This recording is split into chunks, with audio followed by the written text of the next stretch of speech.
किसने सोचा था कि सम्राट किन शी हुआंग की कब्र के भीतर ताइवो तलवार छिपी होगी, जिसके बारे में कहा जाता है कि वो पूरी दुनिया पर राज करने की शक्ति रखती है।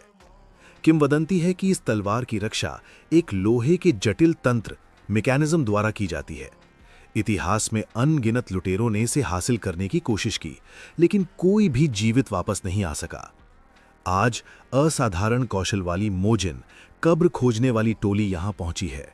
जैसे ही उन्होंने ताइवो की सीढ़ियों पर कदम रखा, अचानक पत्थर की मूर्तियां हिलने लगीं और चारों ओर से गुप्त तीरों की बौछार होने लगी। ठीक उसी समय चेन क्यूई ने अपनी सूक्ष्म पुतली तकनीक का उपयोग किया। उसकी आंखों की पुतलियां बदल गईं और उसे सच दिख गया। मूर्तियों का पंचतत्व क्रम गलत था।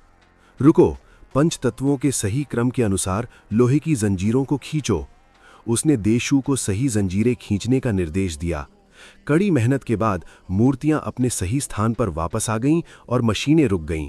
तभी उन्होंने पास ही में एक मैकेनिकल रक्षक देखा।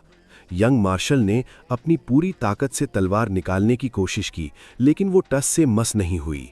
पता चला कि ताइवो तलवार केवल उसी के द्वारा निकाली जा सकती है जिसके शरीर में कब्र के रक्षकों का खून हो, और लू शियाक्सी ही वो वंशज थी। उसने अपनी हथेली काटकर तलवार पर अपना खून छिड़क दिया।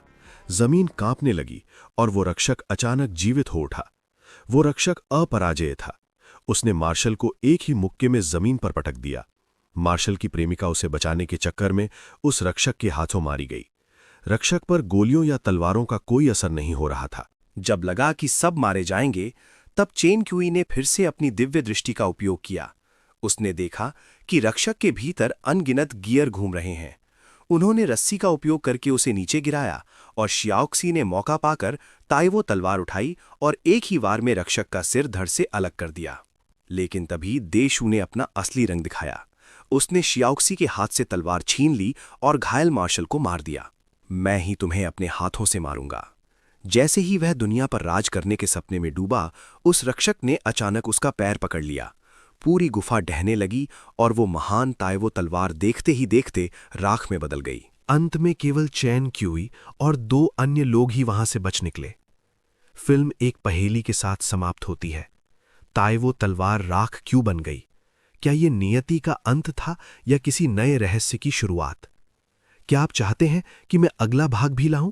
तो आप सभी लोग लाइक और सब्सक्राइब करें।